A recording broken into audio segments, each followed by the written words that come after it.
The win is not a win until you actually get them in hand. These sneakerheads could not defeat the final boss. The internet just did a full 180 on the Almaman Year 95s after seeing these on-foot pics. And we've got a whole bunch of other sneaker releases and sneaker stories to talk about in this week's Sneaker Wrap. Hello everybody, welcome back to the channel. Every Saturday I do these weekly sneaker news recap videos where we look back at some of the biggest sneaker news stories from the week, look ahead to some exciting sneaker releases, and just have a gay old time with one another. If you guys want to keep up with me in real time, be sure to go over and drop me a follow on IG and on TikTok. We're going to start things off by recapping this week's biggest sneaker releases, and first and foremost, we had the debut of the Adidas Aruku, this chunky ass soled running shoe. I had to get my hands on them. I've already tried them on. These things are crazy on feet. If you guys want to check out my review on these bad boys, I'm going to be making it tomorrow or Monday. Next up, we had the Air Jordan and Supreme collab. I completely forgot about this release despite bigging it up all week, and it seems like it was really popular. It seems like a lot of things sold out pretty quickly, including the training jerseys,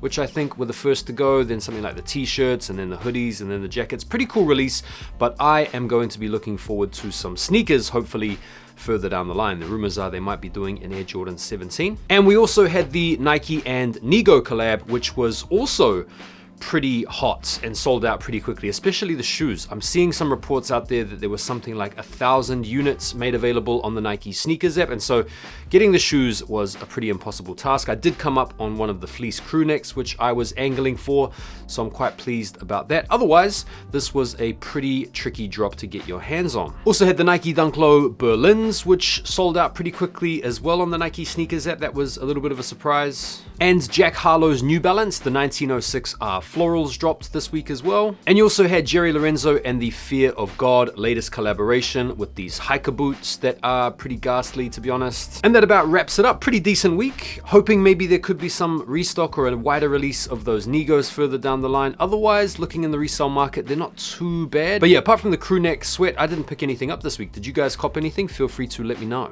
Right, let's get into the news. I'm going to recap and update some of the stories that I spoke about earlier on in the week, starting off with the fact that Yeezys are now down as low as $30 and $40. And no, I'm not talking about Vinted or Craigslist or whatever. They're $30 and $40 in the outlets. Check out this video here featuring these Yeezy Quantums and these 700s. These things have been absolutely slashed. Now, it's not just sneakerheads and like mainstream media consumers that have taken note of the dramatic fall off. This South Park episode even makes light of the fact that Yeezys have completely dropped off in price, which I thought was hilarious.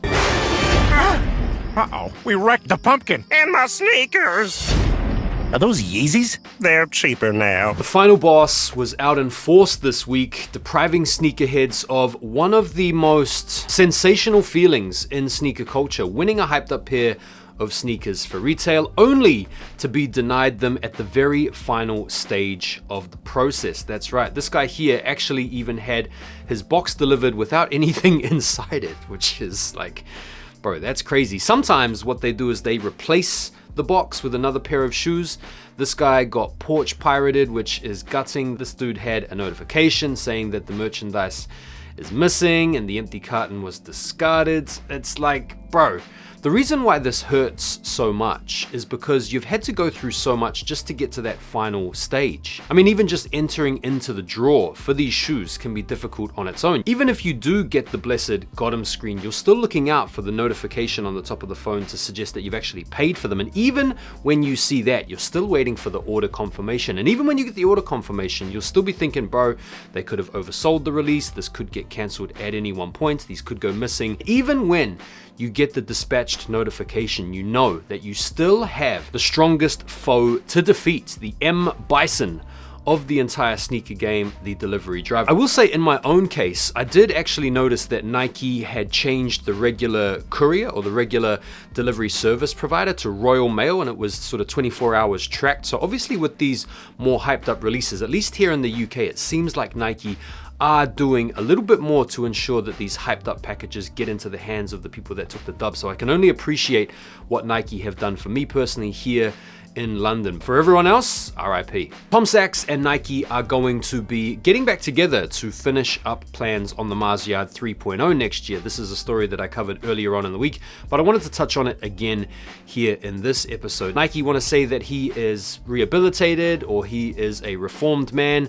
Tom Sachs wants to say that he's excited to continue to keep working on the whole Mars Yard project with Nike, but most of the people on the internet, at least from what I'm seeing in comment sections, are not happy with this reunification. And you can kind of understand why. We're currently in an era of Hollywood being outed in the form of this whole Diddy scandal. We've had the Epstein stuff, we've got the Prince Andrew stuff. Like, there's all of these stories out there now that tends to highlight these asymmetric power relations in the workplace or in certain social settings, and the people that have been leveraging these powers, people like Diddy or Sachs or whatever, are really being looked upon very, very shadily at the moment. And so to me, this doesn't seem like a very good strategic PR move from Nike. I just question the value that Tom Sachs will bring to the brand in 2025 versus the potential value he might take off the brand due to the lingering effects of the case that was brought forth against him last year. What do you guys think of this? Let me know. A little bit of basketball sneaker news now. Trae Young has been seen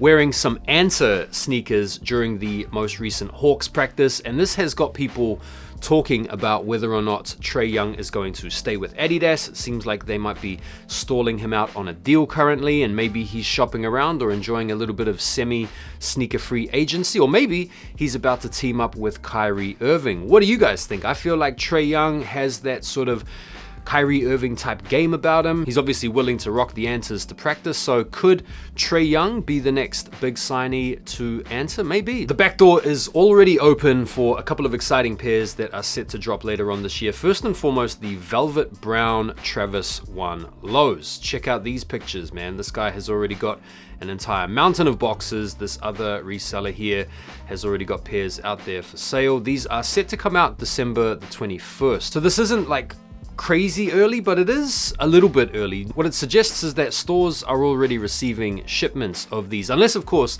these are all foo-foo. But it seems pretty crazy to me that stores would already be taking receipts of the Christmas allocation stock, seeing as we've only just made it into October. But listen, the back door is wide open. It's also wide open for these as well. The Jordan 3 black cement have been getting backdoored as well. These are set to come out on November the 23rd in full family sizing. And if you guys were interested in learning a little bit more about how the backdoor works and how these early pairs work and whether or not you should buy early pairs, let me know down below if you guys would be interested in seeing a video on early pairs. Just comment early pairs down below, and if there are enough people that comment that, I will be happy to go and make that video for you, because it is kind of interesting. But these black cement 3s, listen, I actually wore my pair of black cement 3s the other day from 2017, and I think I'll probably be okay on this release unless they end up going for under retail. But rumors are there's supposed to be something like 400,000 pairs, so these should be a pretty easy cop. In fact, I wouldn't even be surprised if these end up bricking. This sneaker really just went from being one of the most anticipated sneakers yet to drop this year to fully being hated on in the space of one photo dump. These are the A Ma Maniére Air Max 95s, and we first got a look at these around about a month ago now, where we had this entire collection leaked collectively. This was one of the pairs that people were pointing to like, yeah, I need that pair. And now that we've had some really good quality on-foot pics, people are hating on these, and it's mainly because of the choice of materials. This seems to be a predominantly all leather construction, and people are pointing at these saying these are some church looking shoes, or these are some bowling shoes. And yeah, I can totally understand where people are coming from. You see, in the first set of images that we got, the pair looked like it featured some kind of a suede or maybe some kind of a nubuck material, and that sort of fuzzy, furrier look was sitting quite nicely with people. Now that we've got these plush, clean-cut leathers, it's definitely not hitting the same. Personally, I'm actually not that fussed. I still like them. I think the colorway looks nice. I think the leather material actually looks nice, but it's just been funny to see so many people do a complete 180 on this shoe. This was pretty cool. Someone has submitted an idea to the Lego store website where if you actually get enough votes on your concept idea for a Lego build, they will manufacture the product. And the idea for this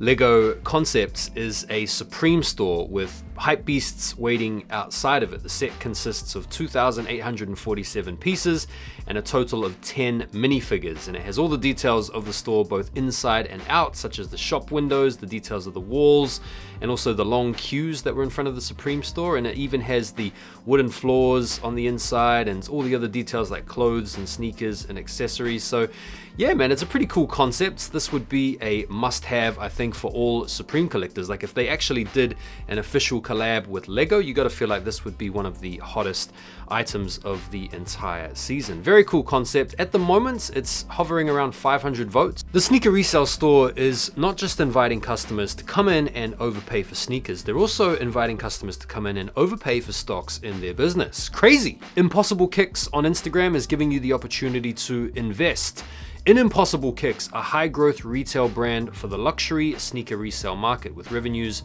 already exceeding $45 million. So they've got all of this revenue, all of this success, and they need you also to pump some money into them as well. Now, some people have been calling into question the legitimacy of such a practice, because after all, is this even a publicly traded company wherein you can buy and sell your shares with ease? Is this the company borrowing from Peter to pay Paul? Is this a front to just get in some more capital to liquidate and rug pull and bounce in a second? I don't know, it seems pretty dodgy to me. We've had a really good in-hand look, a video look at the next AE2. I think this is just a sample pair. We reviewed some pictures of these a couple of weeks ago, but now we've got these really good in hands, and you can see the shoe, man. These look clean, look very much like the 20, the breathable mesh on the upper.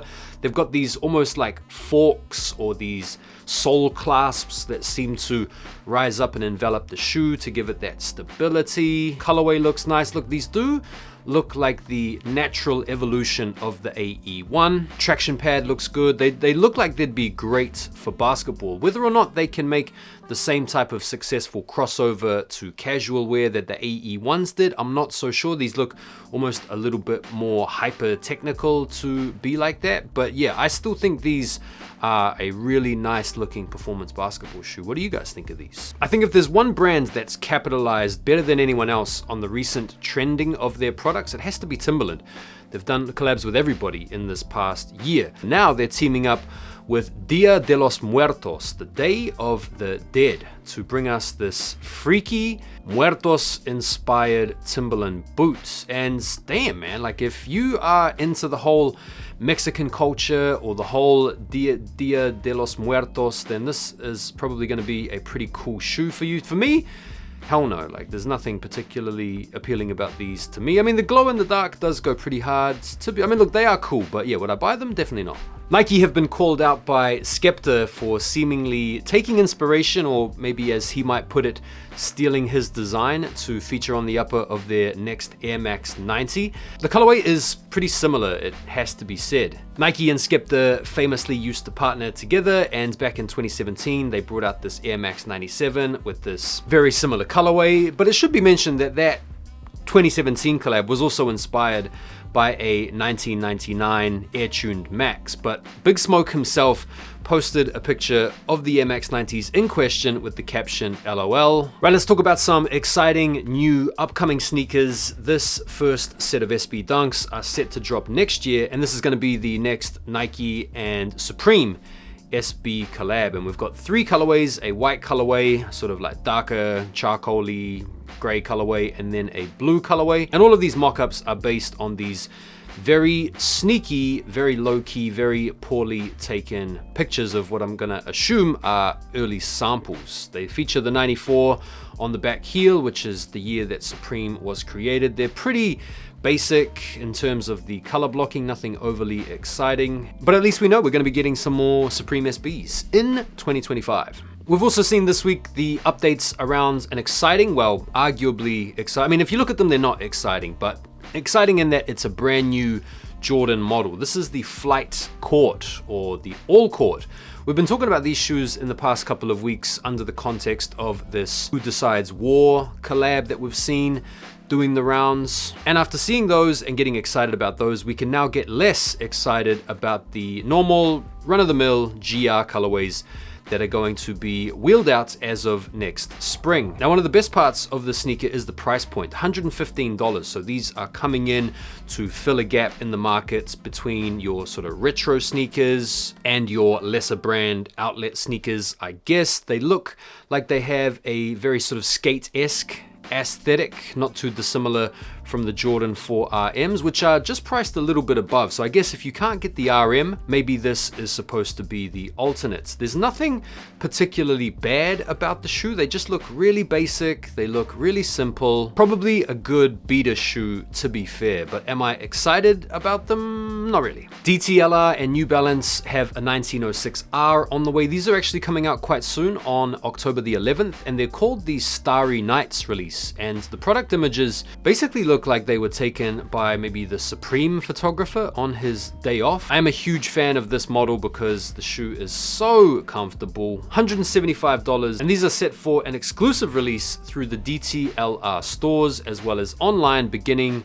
October the 11th. Full family sizing as well. Asics Gel Lyte 3 lovers are going to be excited about this collaboration. Mita have recalled the dried rose colorway for the 35th anniversary of the Gel Lyte 3. If you guys recognize this colorway, then you'll probably be remembering it from the Gel Lyte 5, which came out back in 2014. And so they've basically just taken those deep burgundy hues and they have put it onto the Gel Lyte 3. Very nice, very good looking sneaker. These actually just released in Japan today or yesterday, but they are set to release globally a little bit further down the line. Okay, Nocta are going to be releasing a Nike Air Max Plus in 2025. And if you're like me, you're not really in to the whole Drake Nocta sneaker wave. I don't think there have been any particularly nice shoes from that whole line so far, and these are no exception. In fact, these are quite bad, even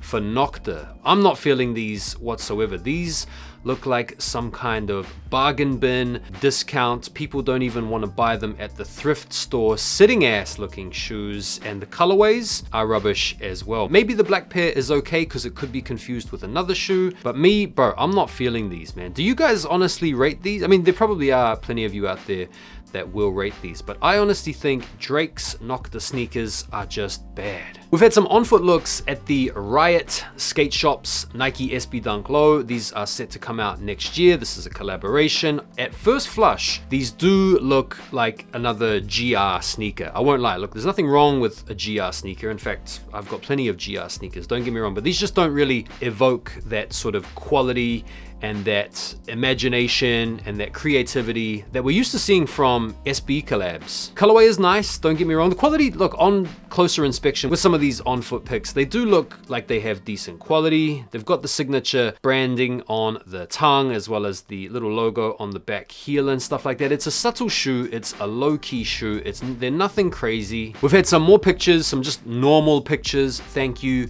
of the upcoming Kith and New Balance 1000 and the 990 V4 collaboration. This collab is supposed to be going down any day now, so if you are interested in either of these shoes, be sure to check on your Kith app or the Kith website, because there'll be raffles going out or draws going out for these two shoes imminently. The first pictures that we had were taken with the legendary Kith filter, which is all about casting the right amount of shadows and getting the texture as well as getting the composition oh so perfect. The Kith filter does give you a slightly distorted sense of what the shoe actually looks like. When you get them in these normal light settings, way more normal, and I actually think way better. Both colorways are very muted, monochromatic, very simple, very elegant. Quality of the materials does look really good.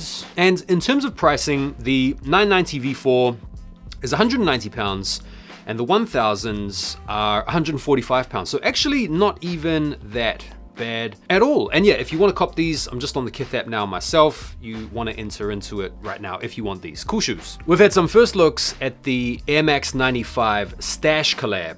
Previously, we were anticipating this sneaker to drop at the end of the year, holiday season, and then we saw an update from Mr. Stash himself, placing this as the signature release for next year's Air Max Day, so not until late March. And this sneaker is, of course, massive for a lot of sneakerheads because it first came out in 2006, and Stash, being a legendary graffiti artist, made these a grail for a lot of people. People that still own their pair from 2006 probably won't be able to wear them because they will be crumbling. And we have now this one picture to go off, which shows a different type of lacing situation than we're used to seeing on the 95s. On the normal Air Max 95, where you have the lace holes, you actually have like a little twine loop that you set the laces through. Whereas on this pair, as you can see in the picture, you don't have that twine loop anymore. You actually have a hole that looks like it's bordered with some kind of TPU, and you have a kind of canvas strap or something like that, which provides the hole for the laces to go through. So a little bit of a different look at a lacing system for the Air Max 95s, which could be the standout feature. Patta and Nike are going to be joining up again next year to bring us an Air Max 90 in the waves motif that we saw famously on the Air Max 1 in recent times, and this is a really dope looking collab. Radio, to finish off with this week, let's look ahead to some of the sneakers you might want to keep an eye out for this week. Starting off October the 8th, you have the Kith and New Balance collab. You've got the 1000s and the 990 V4s. As said before, you want to go and check out your Kith app right now to jump into the launch, or the Kith website alternatively. Also on the 8th, you've got the Air Max 1 Low Poly. This is the sneaker that's made all out of polygons. It's the Dot Swoosh release, and these are going to be available for pre-order on the Dot Swoosh websites. On October the 11th, probably the most hyped up sneaker of the month, although these are going to be very hard to get. You've got the Nike Dunk Low, University of Oregon, the Watt, the Ducks. There's a home colorway and there's an away colorway. These are going to be available on the GOAT website October the 11th, and also in select Flight Club store locations. I think they're running around 250 retail, and it's a draw. So you just enter into the draw, and if you get the chance to win, check out as soon as you can. That is going to be a pretty hot sneaker. Also on the 11th, you have the New Balance dtlr Starry Nights that we spoke about before. And on the 12th, you have the Jordan 1 Low Howard University PE. And that is it for this week's sneaker wrap. Thank you guys so much for taking the time to watch the video. Really appreciate your support on the channel. And if you want to do me a favor and follow me on Instagram and TikTok, I really would appreciate it. And make sure you guys are subscribed and you've got the notifications on, because tomorrow I'm going to be bringing you my review on the Adidas Aruku sneakers. Enjoy the rest of your day, guys. I'll see you tomorrow on the next one. Take care for now, and peace.